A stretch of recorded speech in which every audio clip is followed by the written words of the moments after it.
Assalamualaikum warahmatullahi wabarakatuh. Nama saya Titi Komala dari kelas 12 IPS 3, sekolah di SMA 1 Tempuran.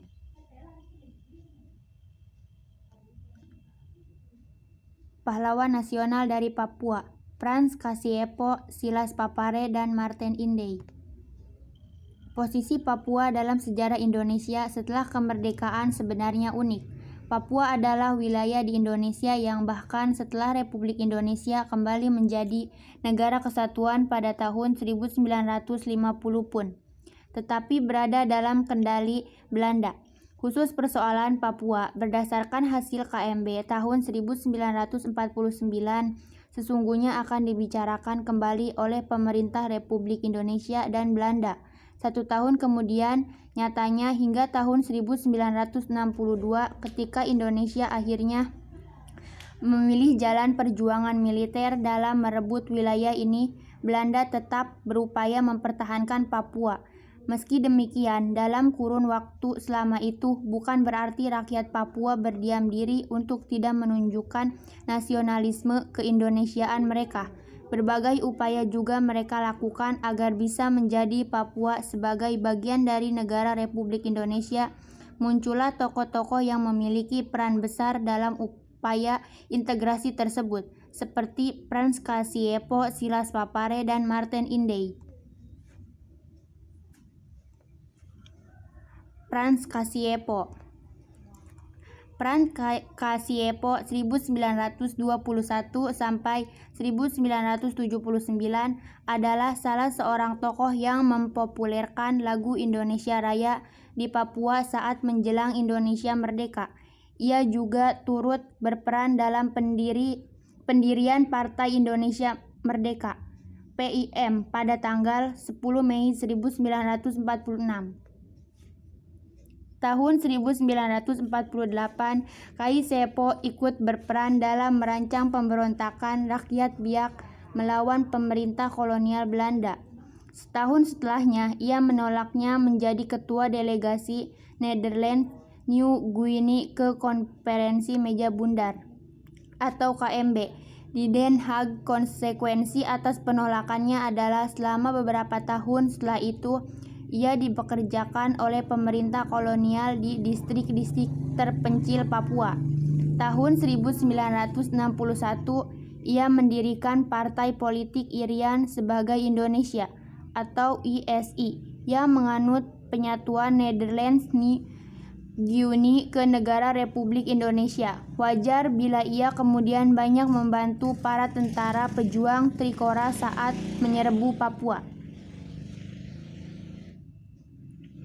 Paruh tahun terakhir, tahun 1960-an, Kasiepo berupaya agar penentuan pendapat rakyat atau PPRA bisa dimenangkan oleh masyarakat yang ingin Papua bergabung ke Indonesia. Proses tersebut akhirnya menetapkan Papua menjadi bagian dari negara Republik Indonesia.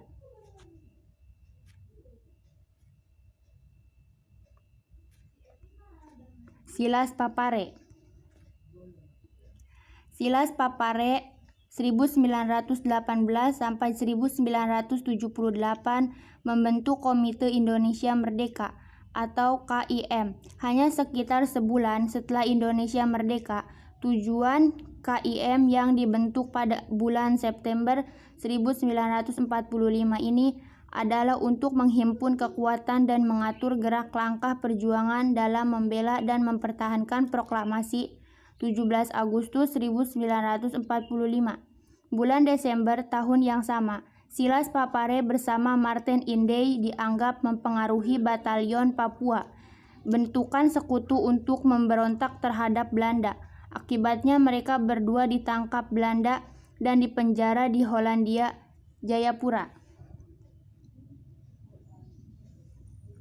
Setelah keluar dari penjara, Silas Papare mendirikan Partai Kemerdekaan Irian. Karena Belanda tidak senang, ia kemudian ditangkap dan kembali dipenjara.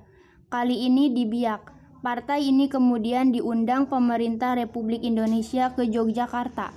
Silas Papare yang sudah bebas pergi ke sana dan bersama dengan teman-temannya membentuk Badan Perjuangan Irian di Yogyakarta. sepanjang tahun 1950-an berusaha keras agar Papua menjadi bagian dari Republik Indonesia. Tahun 1962, ia mewakili Irian Barat duduk sebagai anggota delegasi Republik Indonesia dalam perundingan New York antara Indonesia Belanda dalam upaya penyelesaian masalah Papua berdasarkan New York Agreement. Ini Belanda akhirnya setuju untuk mengembalikan Papua ke Indonesia.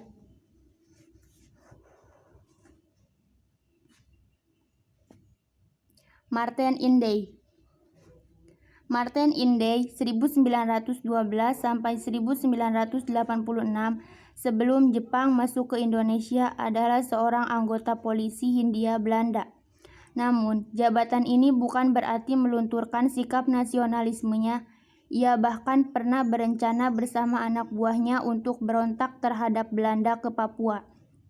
Namun gagal.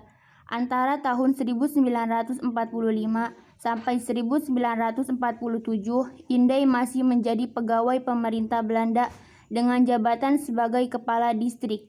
Meski demikian, bersama-sama kaum nasionalis di Papua secara sembunyi-sembunyi ia malah menyiapkan pemberontakan, tetapi sekali lagi pemberontakan ini gagal dilaksanakan.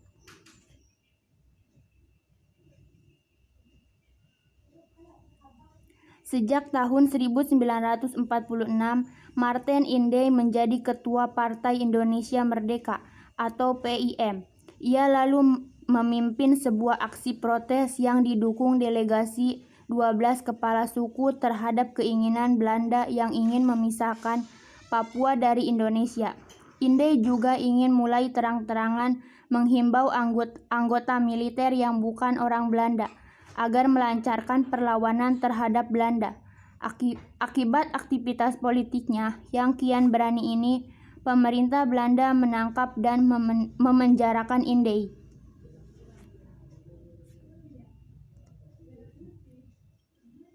Tahun 1962, saat Martin Inday tak lagi di penjara, ia menyusun kekuatan gerilnya sambil menunggu kedatangan tentara Indonesia yang akan diterjunkan ke Papua dalam rangka Operasi Trikora.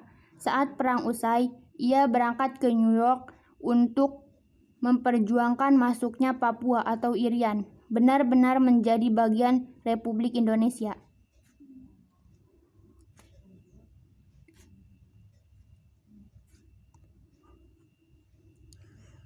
Sekian, terima kasih. Wassalamualaikum warahmatullahi wabarakatuh.